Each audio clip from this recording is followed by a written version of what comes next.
Hello बच्चों, इस video में हम 12वीं क्लास का जो 2022 में जो ऑफिशियल मॉडल सेट है उसका जो ऑब्जेक्टिव प्रश्न है, आज हम उसी के 1 से 5 तक के प्रश्नों को इस वीडियो में सॉल्व करेंगे। ठीक है, और इसके बाद 6 से आगे जो है वो हम अगले वीडियो में करेंगे। ठीक है, तो इस वीडियो में हम 1 से 5 तक के प्रश्नों को हम विस्तार से हम आपको बताए हैं, जरा ठीक ढंग से समझने की कोशिश आप भी करेंगे।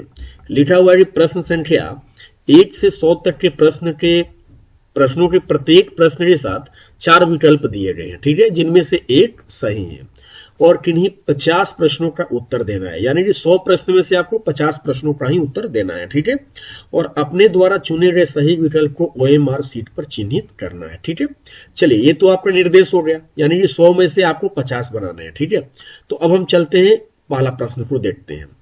लिखा हुआ है कि d/dx sin x डिग्री। ठीक है, तो आपको sin x डिग्री का डिफरेंशिएशन करनी है। ठीक है, तो आप सब जानते हैं कि sin x का जो डिफरेंशिएशन होता है वो cos x होता है, तो आप जल्दीबाजी में आप ये cos x डिग्री लिख देंगे। ठीक है, क्योंकि आप जानते हैं कि sin x का जो डिफरेंशिएशन होता है वो cos x होता है। लेकिन एक बात हमें यहाँ पर गौर करनी पड़ेगी कि यहाँ पर जो x नहीं है, यहाँ पर x डिग्री है। ठीक है, और कभी भी डिग्री में डिफरेंशिएशन नहीं करना है आपको। ठीक है, ये याद रखेंगे, इसलिए आपका ये वाला जो ऑप्शन होगा वो गलत हो जाएगा।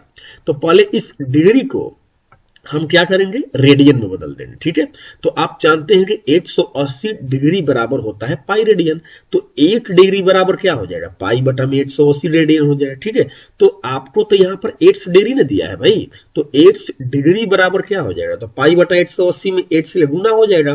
तो सिंपल सी बात है कि पाई 8 बटा में 180 डिग्री हो जाए, पाई 8 बटा में 180 हो जाएगा, है ना। अब आपको करना क्या है कि जो आपका जो सवाल है कि d/dx sin x डिग्री, तो आप x डिग्री के जगह पर आप क्या लिख सकते हैं, आप पाई 8 बटा में 180 लिख सकते हैं। ठीक है, अब आप देखिए sin x का ये टोटल को अभी आप x मान लीजिए, तो sin x का जो डिफरेंशिएशन होता है वो क्या होता है, cos x होता है। चलिए, तो x की जगह पर ये क्या है, पाई x बटा में 180 है, तो आप cos पाई x बटा में 180 लिख देंगे। अब करना क्या है कि जो आपका यहाँ पर x केवल x रहता तो आप ऐसे ही छोड़ देते, लेकिन यहां पर x के साथ साथ पाई 8 बटा 180 यहां पर आपका दिया हुआ है। तो अब आपको करना क्या है कि पाई x बटा 180 का फिर से डिफरेंशिएशन करनी है आपको। ठीक है, तो पाई x बटा 180 हो गया। ठीक है, मैं यहां पर देखो, मैं फिर से यहां पर डिफरेंशिएशन किया हूं। ठीक है, अब चलो, अब यहां पर देखो पाई बटा 180 जो है ये कांस्टेंट है। ठीक है, तो पाई बटा 180 तो हो जाएगा ऐसे ही। अब x का जो डिफरेंशिएशन होगा वो क्या होगा, x का डिफरेंशिएशन 1 होता है, तो पाई बटा 180 में जब 1 से गुना होगा तो सिंपल सी बात है कि पाई बटा में 180 ही होगा, है ना। अब आप पाई बटा 180 को शुरू में लिख दीजिए इनटू कॉस, और ये वाला जो मान दिया हुआ है कॉस पाई x बटा में 180 इसको ऐसे लिख दीजिए। तो इस तरह से आप देखेंगे कि आपका जो करेक्ट आंसर है ABCD में से, तो आपका इनमें से करेक्ट आंसर जो हो जाएगा वो हो जाएगा B नंबर हो जाएगा। ठीक है, इसलिए आप जल्दीबाजी करने का प्रयास नहीं करेंगे, आपका A नंबर जो होगा वो गलत हो जाएगा। ठीक है, यानी कि आप इस प्रश्न में ये समझिए कि जब भी डिग्री में हो तो आप उसका डिफरेंशिएशन ना करेंगे, आप क्या करेंगे, आप पहले उसे रेडियन में बदलेंगे। ठीक है, तो पहला क्वेश्चन आपका क्लियर होता है। अब हम चलते हैं क्वेश्चन नंबर 2 की तरफ, ध्यान से सुनिएगा। देखिए नंबर 2 प्रश्न है कि d बटा में dx, ठीक है, d/dx cross root x plus 5 है। ठीक है, तो सिंपल सी बात है भाई कि जो आपको करना क्या है कि d/dx का मतलब कि क्रॉस रूट x प्लस 5 का डिफरेंशिएशन करनी है आपको। ठीक है, तो चलिए आप जानते हैं कि cos x का जो डिफरेंशिएशन होता है वो क्या होता है, माइनस में sin x होता है, तो माइनस लेकर लगा दिए, और sin और x की जगह पर क्या है, रूट x प्लस 5 है, तो रूट x प्लस 5 कर दीजिए। ठीक है, अब आपको करना क्या है, अब आपको फिर से रूट x प्लस 5 का डिफरेंशिएशन करना पड़ेगा। ठीक है, तो आप d/dx लिख देंगे, फिर रूट x प्लस 5 हो गया। अब रूट x का जो डिफरेंशिएशन होता है वो होता है 1 बटा में 2 रूट x होता है। ठीक है, एक रूट x का डिफरेंशिएशन क्या होता है बच्चे, 1 बटा में 2 रूट x, हम आगे बताए हुए हैं विस्तार से, पहले आप इसे देख लीजिए। और वैसे आप जानते भी होंगे कि रूट x का जो डिफरेंशिएशन होता है वो 1 बटा 2 रूट x होता है। चलिए प्लस 5 है, तो जो कांस्टेंट होता है उसका जो डिफरेंशिएशन होगा वो 0 होता है। ठीक है, इसलिए हम 0 नहीं लिखेंगे, तो हो जाएगा हमारा 1 बटा में 2 रूट x। ठीक है, तो इस तरह से आप इस चीज को आप आगे लिख दीजिए, तो माइनस ये है आगे, तो माइनस 1/2√x हो जाएगा और साइन √x + 5 हो गया। तो आप चेक कर लीजिए कि आपका ABCD इन चारों ऑप्शंस में से ये वाला कहां पर है। तो -1/2√x साइन √x + 5 हो गया। तो इस तरह से आपका सी नंबर जो होता है वो करेक्ट होता है। ठीक है, अब हम चलते हैं क्वेश्चन नंबर 3 की तरफ। देखिए क्वेश्चन नंबर 3 कहता है कि dy/dx, ठीक है, e⁻³ ठीक है। अब इसका डिफरेंशिएशन करनी है आपको। ओके, तो चलिए, तो आप मैंने इस प्रश्न को यहां पर लिख दिया। ठीक है बच्चे, अब यहां पर देखें e⁻x का जो डिफरेंशिएशन होता है वो वही होता है। ठीक है, e⁻x है तो इसका डिफरेंशिएशन कोई कहे कि e⁻x ही होता है। तो भाई यहां पर तो हमारा x है नहीं, यहां पर तो e⁻³ है, तो आप इसको ऐसे ही छोड़ देंगे। ठीक है, अब आपको करनी क्या है कि जो √x जो है उसका फिर से dy/dx करनी है, मतलब कि फिर से डिफरेंशिएशन करना पड़ेगा आपको। ओके, अब चलिए, अब इस चीज को यहां पर जो दिया हुआ है √x दिया हुआ है ऐसे, इस चीज को क्या आप ऐसे लिख सकते हैं? जरा सोचिए तो जरा, जो यहां पर ये ऐसा लिखा हुआ है तो इस चीज को हमने x⁻1/3 लिख दिया। बिल्कुल आप सभी को समझ में आ रहा होगा। अब देखिए हमने बड़ा विस्तार से बनाने की कोशिश की है, आप सभी बच्चों को जरूर समझ में आएगा। ठीक है, e⁻³ को हमने ऐसे ही लिख दिया। ठीक है, ओके, अब देखिए जो एक आप जानते होंगे कि dy/dx अगर पूछता है कोई x⁻n का डिफरेंशिएशन क्या होगा, तो आप कहते हैं n और फिर क्या करते हैं x⁻n-1, इस तरह से आप बोलते हैं। ठीक है, तो चलिए उसी तरह से हम यहाँ पर पावर 1/3 है तो 1/3 हो जाएगा। अब गुणे, अब 1/3 पावर में क्या माइनस करना होता है? 1, तो हमने माइनस कर दिया। ओके, चलिए अब ये जैसे है वैसे ही लिख दिए। अब 1/3 और x⁻1/3 में 1 माइनस करिएगा तो कितना आएगा? -2/3 आएगा। अब इसको सीधा लिख दीजिए, थोड़ा सा इसको आगे लिख दीजिए, आगे हो गया। और ये जो e⁻³ जो है इसको पीछे लिख दीजिए। अब आप चेक करिए कि ये जो ऑप्शन में कहां पर है, ABCD आपको चारों ऑप्शन में से ढूंढ लेनी है कहां पर है।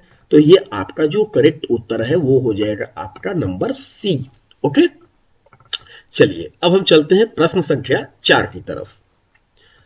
प्रश्न संख्या 4 है कि dy/dx tan√5x। ओके, तो चलिए tan√5x, तो आप सब जानते हैं कि tan x का जो डिफरेंशिएशन होता है वो होता है sec² होता है।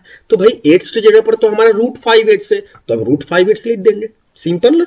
ओके, अब आपको करनी क्या है कि √5x का भी डिफरेंशिएशन करनी है, तो √5x का डिफरेंशिएशन करनी है आपको। ओके, तो ये जैसे है वैसे ही लिख दीजिए। ओके, अब चलिए √5x को इसमें से देखिए कि √5x लिखा हुआ है तो आप ऐसे भी लिख सकते हैं √5 गुने √x। ठीक है, तो इसमें से √5 जो ये तो कांस्टेंट है, इसको बाहर करिए तो आप यहां पर क्या बचा? √x हुआ। अब √x के लिए आप देखो मैंने √x का जो डिफरेंशिएशन होगा वो 1/2√x हो जाएगा। हम डायरेक्ट भी कर सकते हैं, लेकिन हमने आपको विस्तार से बताने की कोशिश किया है यहां पर कि देखो √x है तो आप x⁻1/2 लिख सकते हो। ठीक है, अब जो है इसका जो अब करना है तो अब 1/2 पावर वाला जो है यहां पर इनटू में आ जाएगा और इस पावर में 1 माइनस हो जाएगा। ठीक है, तो चलिए अब उसके बाद ये जैसे है ये तो sec² √5x तो ऐसे ही बार बार लिखते रहना है आपको।